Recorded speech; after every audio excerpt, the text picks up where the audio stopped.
So I am a Fold 2 owner and I really do like foldables. I think they are the future. I'm a big tablet user, and since getting the Fold 2, I really haven't been using my tablets as much, and I prefer to actually do a lot of it just on this with the large screen, of course.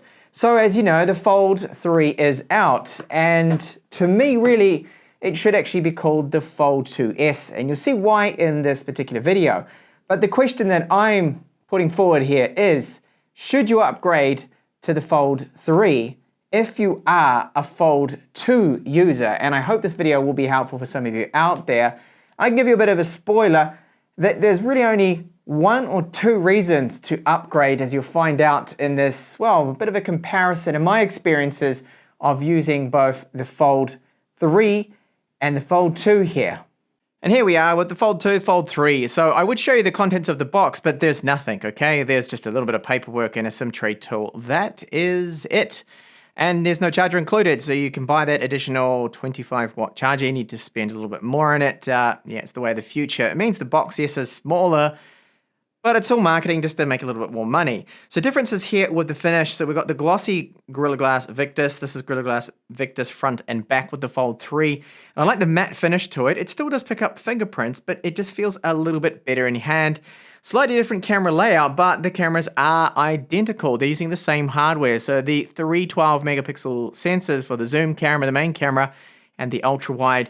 And it does stick out a little bit. So slightly thinner, a matte finish to the frame, and in hand, yeah, it does feel a little bit more refined. That's what we're talking about here, refinement of the Fold 2. And I really think this is more like a Fold 2S or a 2S Plus, not really a 3. So the side fingerprint reader, very fast, it is accurate. The glass doesn't bend around the side here anymore. And the SIM tray, I just pulled that out because it actually takes 2 SIMs, as you can see here. Now the original model only takes 1 SIM, and then you need to use a virtual SIM with it. So that is another change there. We can see the antenna lines on the side. The frame and the metal used is stronger. Now the hinge on this, when opening it, it does feel a little bit better here, okay, when you open it up. But not by much. It just seems a little bit stiffer to me. And that could be down to age, because my Fold here, this one I've been using for quite some time, and maybe it's just loosened up a little bit. Now, I've never had any lines or problems with the screen with this one at all. And the spine on it, supposedly stronger here with the Fold 2. So ever so slightly slimmer, but really they are the same there. So down the bottom here, you can see that they've increased the width of the loudspeaker on the Fold 3, slightly wider, but not by much. I'll be giving you a sample of how they sound later on. The 2 Type-C ports, so USB 3.1 video out support. Samsung's desktop mode is there too as well. And then the top of both of them, you'll see there is an additional little bit of a change here, but not really a lot. There's an additional microphone and some extra antenna lines, and again, slightly wider there. So super similar. And then the outer screen change, of course, is the same resolution as before. This is all the same odd, weird, cramped aspect ratio. I don't really use the outer screens much, so this doesn't really bother me that much. It's a slight improvement, 120 Hertz now versus the 60, but we've still got the same problem. The typing on it is really quite cramped, and I don't particularly like it too much. I get a lot of typos typing on this small little narrow screen. And so there is absolutely no difference here.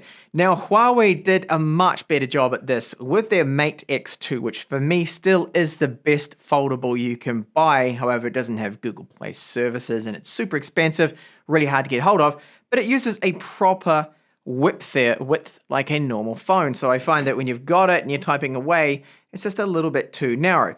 Now, looking at the inner screens now, the crease on both of these has not changed at all. It seems the same. So it's identical again. Really exactly the same here. So the 120 Hertz, same exact size there. And I really wish they had changed this and made this perhaps say an 8-inch screen would have been a little bit better for me. So I do like typing on these keyboards. The inner keyboard is a lot better there. So are the bezels different? They're not, but I've noticed that the plastic lip around the outside right here is slightly thinner. It doesn't stick out as much as what we have on the Fold 2. So that's a very minor difference.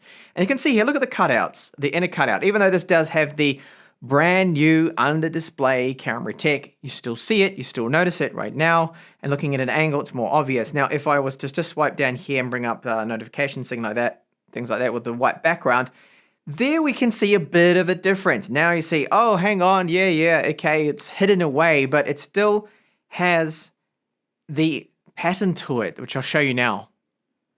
And you can see what I mean here. You can see the checkered pattern over where the camera is. So it's not as good as the second gen ones that we're seeing, like with the Axon 30 that hides it.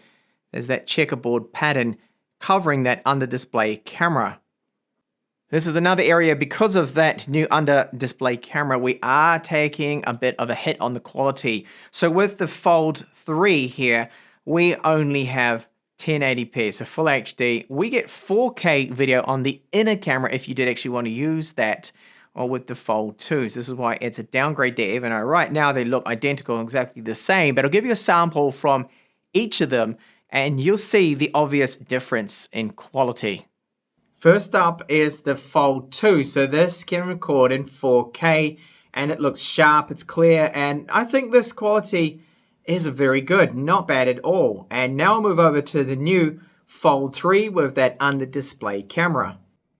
Now I can see the big drop down in the quality here. See how the image looks a lot grainier? It's not just because we've gone from 4K now to 1080p, it's because, well, the camera's looking through and around those pixels there, so that's a difference. Now, of course, you can just fold it and use the outer camera, which is a lot better than this inner one, or you can flip it right around and use the rear cameras too, which I often do. It is quite handy. Then our software difference. So we got One UI, which is version 3.1.1, and it's more of a tablet setup here. You can see with the separate menus, and this is more like a phone stretched out on the Fold 2.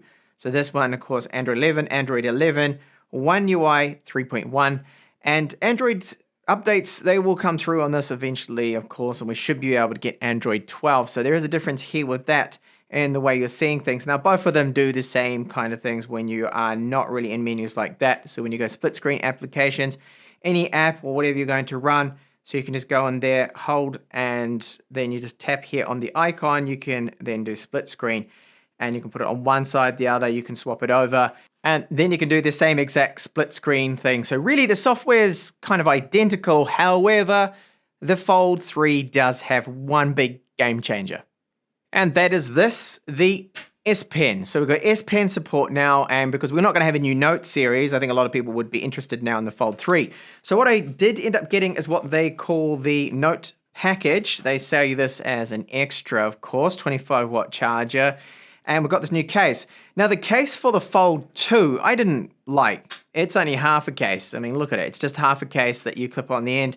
That's the leather one. Super expensive, really overpriced. And, well, you could say the same for this probably too as well. Now, I do like the way that the pen, we've got some spare tips in here too, by the way. I like the way that the pen here, it just clips into the side. So you slot that in, okay, and you hear it like clip into place. And it's got a nice feel to it. It's just like a fake leather that they're using with it, and I'll show you how it just fits in there. So there's of course the Fold 3, clips into place, and now we've got a little bit of protection for the screen, because my screen here on the Fold 2, this thing, I've got the screen protector on it, the original one. Now after owning this for, I don't know what it is now, like 10 months, scratched to bits. So that is going to help out, but it gives us a bit of a chunky kind of package now that it is a little bit thicker. Still, I don't mind this too much. It does add that extra bolt of having that pen there. So when you hold it just above the screen, you'll see the little dot there, the point. Now, I have noticed that this stylus is very, very accurate, and we get similar functions, and feels exactly the same, really, as that of when I've used it on the Note devices before, or the same S Pen with, of course, the Tab S7 Plus. So just going into Samsung Notes here, I just wanted to show you very quickly just how fast this is. So you're in the pen mode here. I have just selected that, but look at this, the latency on this pen, excellent. It is so quick, there's no lag. So if you needed that pen support and you wanted to jot down notes and things with it, of course, this is probably the main reason and the only real reason why you should end up getting this. So I just do a quick little test. So it does have palm rejection once it texts the stylus there, of course. And just messy writing, hello world. but I really do like how fast this is. Me personally, I probably will not actually be using this S Pen a lot. And what about our audio? So on the left, we've got the Fold 2. On the right is the Fold 3. And I'll play the Fold 2 first, followed up by the Fold 3. So we can listen to see if it's actually any better, the speakers in the Fold 3. Did they make any changes?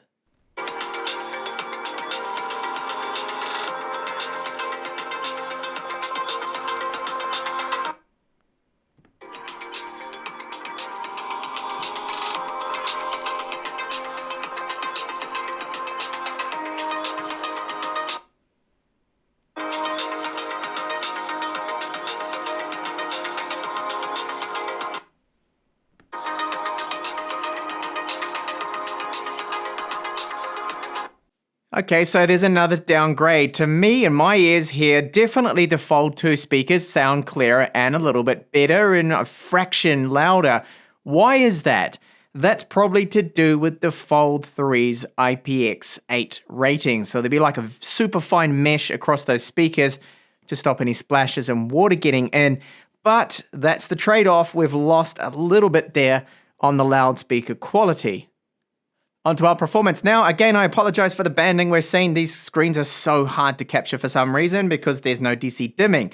So UFS 3.1 versus UFS 3.1 storage speeds, they are very, very similar. Both have 12 gigabytes of RAM, and of course we have the difference in the chipset. This one, the Fold 3 with the latest generation Snapdragon 888.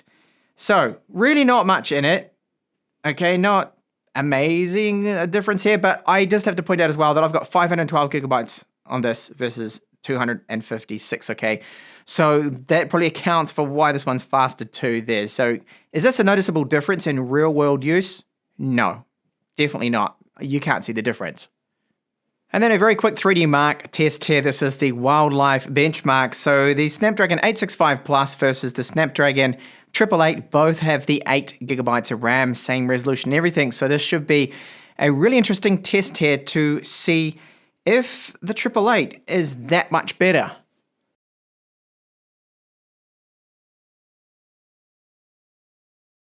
And we are looking at quite a bit more there. Okay, so that's a nice increase there of about 1,400 points there over the older Fold 2 with the Fold 3. Average frame rate here is 33.9 versus 25.5. One last time, I wanted to show you the under-display camera of the Fold 3, which is right here. And this one here, this is the second gen. This is the Axon 30 that I've just reviewed recently in the channel. And you can barely see the cutout on this one. It is really, really good. See, where is it? Where's that front-facing camera? 16 megapixel one that's in this. That's 4 megapixels. So if ZTE can do it, why can't Samsung here? Well, it seems they're just falling behind when it comes to these under-display camera. So when you hold it up, you'll see there that checkered pattern. And watch when I do the same here with the Axon 30 from ZTE, that no, it's very, very hard to see where that under-display camera is on this model. And that's the way the Fold 3 should be. Okay, so let's talk a little bit about the cameras. I've taken a few test snaps and I'm honestly not seeing really any difference. Maybe some slight software color science differences between the two with the different software versions, but they're using the hardware that is from the Fold 2. So the same 12 megapixel rear cameras, the same front-facing outer one. It's just the inner camera, as I showed you before, that is the downgrade with the Fold 3. So we know that we've got now the IPX8 rating. If you needed that, it is now there. The Snapdragon 888, yes, 3D performance, especially for gamers.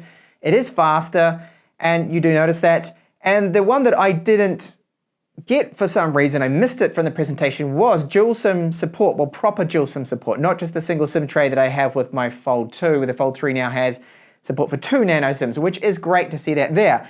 Battery life, now I can talk a little bit about that. I'm seeing the same kind of battery life. So around 4 to 5 hours maximum on-screen time with the inner screen. That's all you're gonna really get.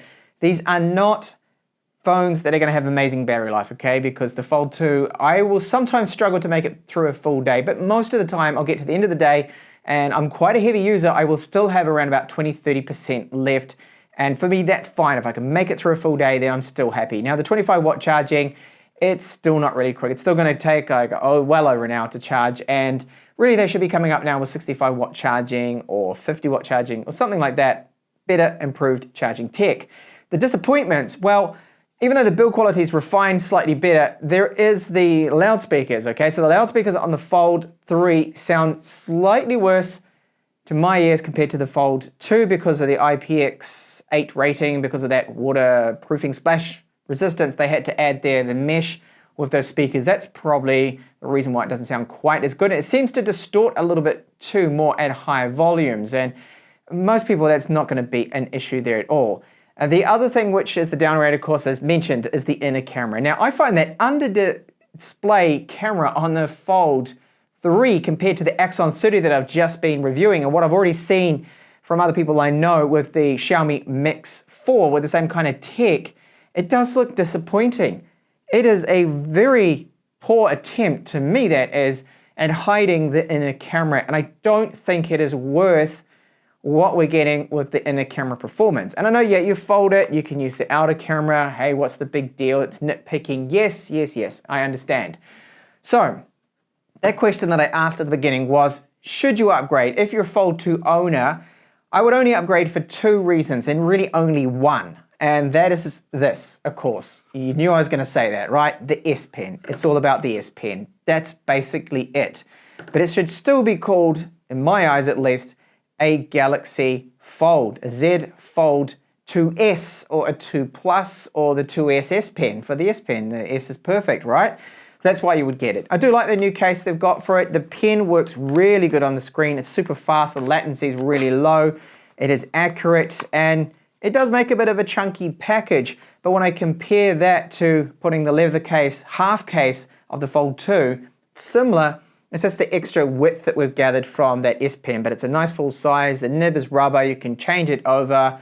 And yeah, that is the big key reason to get this is, of course, that S Pen. Apart from that, the Snapdragon 888 performance has increased. Storage performance may be slightly better. Wireless is really about the same.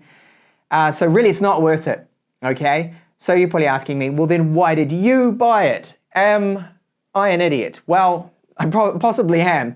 The reason I went for it is the trade-in deals. Okay, very, very good. Now, I waited and got my Fold 2 about 2 months after the release of it, and I managed to get it for a really good price. I paid like 1,100 euros, and the trade-in offer that I got from Samsung with all the coupons and the early bird and the members option and all that, and the Samsung Care, turns out that they give me around 969 euros back for this phone in its current state, used now for about 10 months or so. That's actually really good, a really good offer. Then with the coupons and everything else, I managed to get the 512 gigabyte version here of the Fold 3 for only 800 euros more, once of course you calculate that trade-in I'm going to get on the Fold 2. So that's not a bad deal. If you're new to foldables, then of course you just go in straight away and get the Fold 3. I would not get the Fold 2 because, well, you get the slightly better build, stronger frame around the outside, the IPX rating. Remember, it still has the wireless charging. I think the cameras in this phone and with the Fold 2, which is exactly the same, I think they are decent cameras. I know a lot of people rubbish them saying, yeah, they're not flagship performance. They're no S21 Ultra, sure, but it still takes a very, very good photo. The main camera has that dual phase detection pixel autofocus, which works really well. The ultra wide is still sharp and looks good, even though it's 12 megapixels. I don't find it's bad, and the zoom camera as well, decent enough for portraits. So I'm still happy with it. So end up, really, I think that I will probably, yes, I will be keeping the Fold 3 here for those reasons, for the trade-in only. If they didn't have that trade-in deal, I can tell you now, I would not have bothered upgrading it all because it simply isn't enough. And I say it again, it should actually be called the Fold 2S. I don't think it's enough to be a Fold 3 with those changes. Thanks a lot for watching this video. Hope you did like it, and I'll see you in the next one.